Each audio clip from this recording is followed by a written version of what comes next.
দান করেছেন, অসংখ্য অসংখ্য ধন্যবাদ জানাচ্ছি তাদেরকে। আমরা পরবর্তী প্রশ্নে চলে যাচ্ছি। আপনারা প্রস্তুত?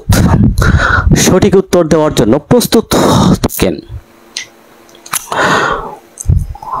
অস্থায়ী নিষেধাজ্ঞার আদেশ ভঙ্গ করা হলে অস্থায়ী নিষেধাজ্ঞার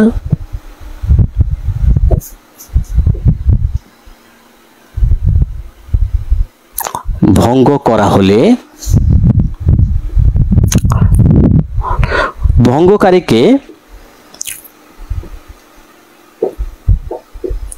সর্বোচ্চ কতদিন সিভিল প্রিজনে বা দেওয়ানি কারাগারে, দেওয়ানি কারাগারে আটক রাখা যাবে? দেখি অপশন বলবো না, বলবো অপশন। ইতিমধ্যেই দেখতে পাচ্ছি কমেন্ট আসা শুরু করেছে। এমডি নয়ন 6 মাস দেওয়ানি জেল, এমডি আয়ুব আলী 6 মাস, কামরুন নাহার 6 মাস, রাজীব বিশ্বাস রাজু 6 মাস। সবাই কমেন্ট করবেন, সবাই কমেন্ট করবেন, কারণ প্রত্যেকটা প্রশ্ন দেখার পরপরই আপনারা কি করবেন, কমেন্ট করবেন।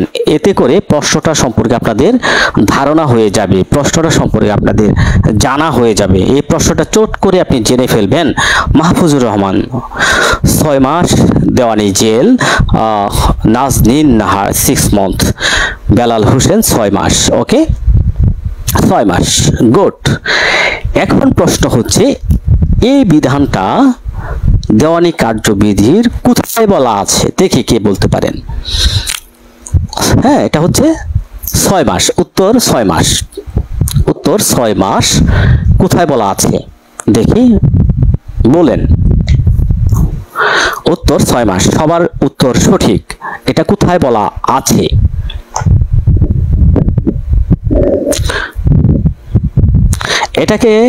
এটা কোথায় বলা আছে? কামরুন নাহার 39 ধারা না আদেশ? দেখি কে বলতে পারেন, কে বলতে পারেন কোথায় বলা আছে? অস্থায়ী নিষেধাজ্ঞার আদেশ ভঙ্গ করা, অর্থাৎ ভায়োলেশন মিস কেস যাকে বলা হয়, ভায়োলেশন মিস কেস বা violation miscellaneous case, violation miss মামলা যাকে বলা হয়। 39 নয়ন, এমডি নয়ন সর্বপ্রথম সঠিক উত্তরটি প্রদান করেছেন। 39-এর 2-3 বিধি, 2-3 বিধিতে এই বিষয়টা বলা হচ্ছে।